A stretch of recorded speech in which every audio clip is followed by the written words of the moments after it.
Why, I'm glad you asked. Welcome to Know Your Enemies. Pull up a chair and get comfortable because you're our first contestant. What's happening? Don't worry about it. The rules are simple. I'm going to show you an image of a random enemy from a Mario game and you have to guess what its name is. Sounds easy enough. Alright, so today's category is Super Mario Land 2, 6 golden coins. Oh no. Alright, you know what? At first I was kind of worried, but now I'm getting kind of into it. This could be fun. This could be good.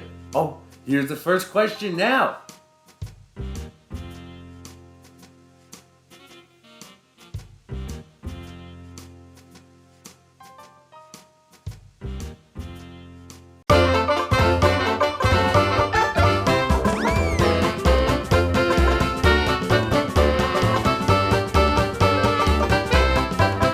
Fire ant. Nutcracker?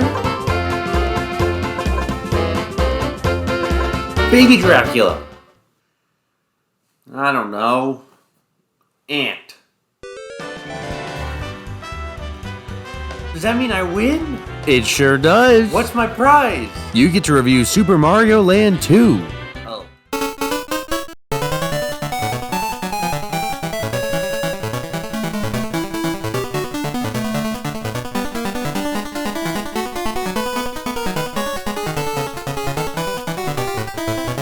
Alright, let's get things started. Today I'm talking about Mario.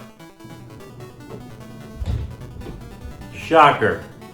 The Game Boy, Nintendo's 1989 gray rectangle of portable goodness. This was thriving in 1992. It was long since destroying the portable market. It showed that Nintendo knew how to make games on the go, but to keep any new console thriving, you need new games.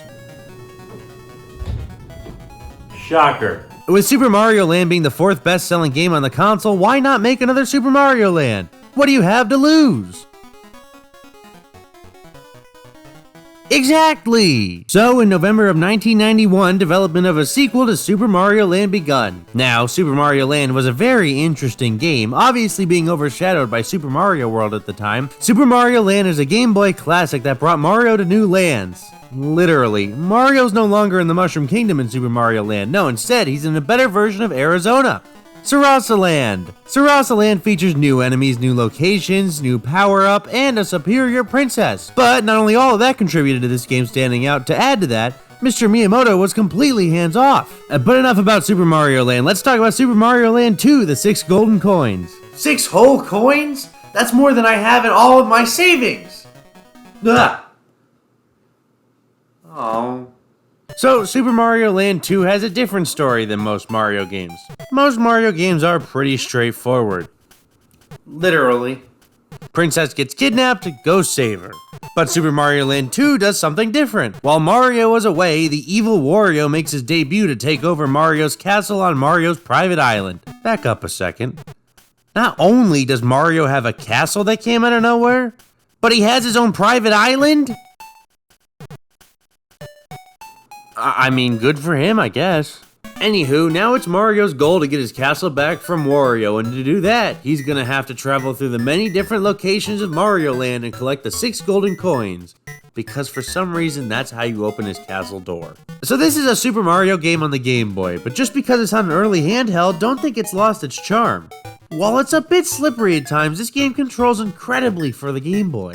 I mean, Mario always has great controls, but this one being no exception. Mario's got his usual moveset, jump and run, the normal stuff, but this time they brought over the spin jump from Super Mario World. They barely utilize it, but it's here. Sometimes it feels like you're controlling less Mario and more Luigi. He slides a lot when changing direction. But that's not the biggest problem with Mario. No, the biggest problem is when Mario sprints off a block, he does a strange little leap. No other Mario game does he do that.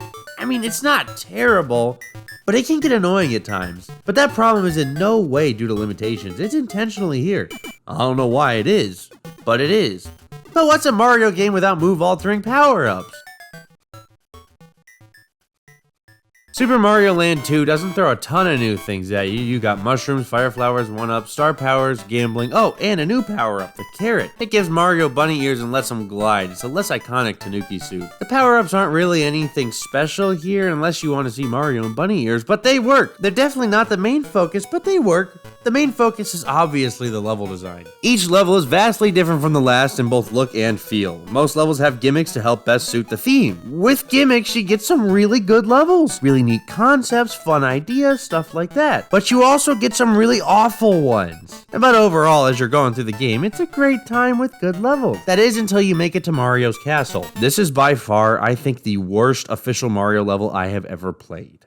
Not only is it a majority of patience tests, but there's no checkpoints. While the boss fight is fun, I almost quit playing when I got to this level. It's not fun. It's almost as miserable as collecting blue coins in Sunshine. It's that bad. There's two different types of hard levels.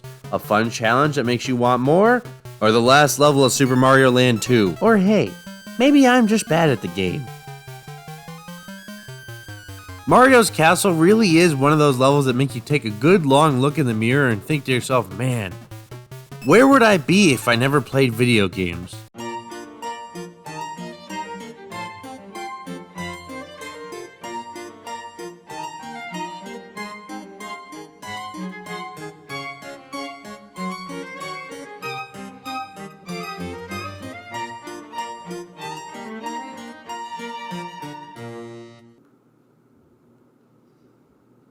What?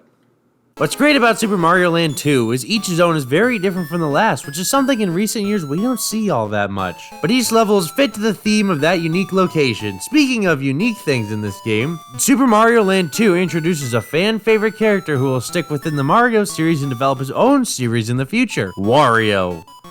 Dang, the Mario Land series really did introduce some of the best Mario characters.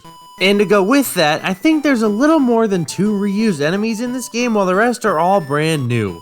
I'm sure at the time it wasn't too groundbreaking to see this, but nowadays it's pretty refreshing to see things shaken up a bit. Kinda off that topic, I really like the sprite work. While Super Mario Land kept things really small, Super Mario Land 2 brings the camera in a bit closer so they can make more detailed sprites. Just by looking at this game, you can really see the classic Nintendo make do with what you got philosophy set in, because this game really pushed the limits of the Game Boy. And you can tell if you throw one too many fireballs, the game does slow down, but look at these charming sprites.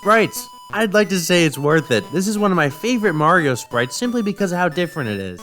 Now as for this game's length and difficulty, this game isn't too long. You can probably beat it in about an hour if you really wanted to, and maybe this is because Mario's Castle gave me a run for my money, but you'll be pretty eager to be done with it by the end. Now as for the difficulty, Super Mario Land 2 lets you go wherever you want to when you start out.